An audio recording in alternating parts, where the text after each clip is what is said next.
Morning everyone. আর আজকে হচ্ছে বুধবার, মানে আমার বউয়ের জন্মবার। আমি পড়েছি, ওই জন্য ও পড়েনি। বলো। Good morning everyone. আজকে হচ্ছে কি বলবো, এমন একটা ইভেন্ট যেখানে খুশিও আছে আবার দুঃখও আছে।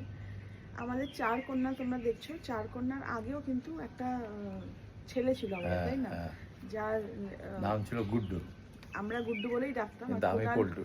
পাল্টু সিং বলে হ্যাঁ, ডাকতাম। পাল্টু সিং। আর মানে ট্রিমেন্ডাস বদমাস যাকে বলা হয়, সেই ট্রিমেন্ডাস বদমাস ছিল। যাই হোক, এই আজকের দিনেই না ও আমাদের ছেড়ে চলে গিয়েছিল। আজকে মেমোরিটা এসছে, তুমি ছবিগুলো ছেড়ো, ওনারা দেয়া মানে তোমরাও দেখতে পাবে যে ওকে কেমন দেখতে ছিল।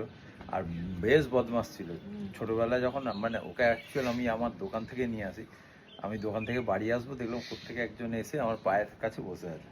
এবার আমার দোকানের যেই ছেলেটা ছিল সে বলছে, তুই কুনাল্লা তুই নিয়ে যা, একে নিয়ে যা, তোর কাছে মানুষ হবে। আর আমি বললাম তাহলে নেবো কিসে রে? বলছে একটা ব্যাগ দিচ্ছি, ব্যাগে পুরে নিয়ে যা। দিয়ে তারপরে ব্যাগে পুরে নিয়ে সেই আসছি গাড়ি বাইকে করে, আর মাথাটা এরকম করে বার করছি। ওকে এখনও বলি, কালকে একটা ভিডিও দেখছিল ওরকম, টুক করে মারছি আবার ঢুকে যাচ্ছে। তা দিয়ে তারপরে নিয়ে আসার পর রাখবো কোথায়, তারপরে ওকে সেই আমাদের জুতোর বাক্সে, মনে আছে ছোট্ট তখন ছিল তো, ওখানে রেখেছিলাম। তারপরে আমরা কি কিনে আনলাম, রিল্যাক্স। ওইটাকে মানে আমি আর ওকে, সে খাবে না, কিছুতেই খাবে না। আমি সেই তার উপরে শুয়ে, তার উপরে পা দিয়ে খাবি না, সেই জোর করে খাওয়ানো। তারপরে পয়লা বৈশাখে প্রথম ওকে মাটনের সেই জুস করে খাইয়েছিলাম। তো এইভাবে আস্তে আস্তে ওকে একদম এইটুকু থেকে বড় করা হয়েছিল। কিন্তু তারপর একদিন, আর আমার যখন স্টুডেন্টরা আসতো পড়তে, মনে আছে, সবাই গুড্ডু গুড্ডু করে ডাকতো, আর ও থাকতো। হ্যাঁ, ওদের ওখান থেকে দেখতো, ভালোবাসতো ওদেরকে।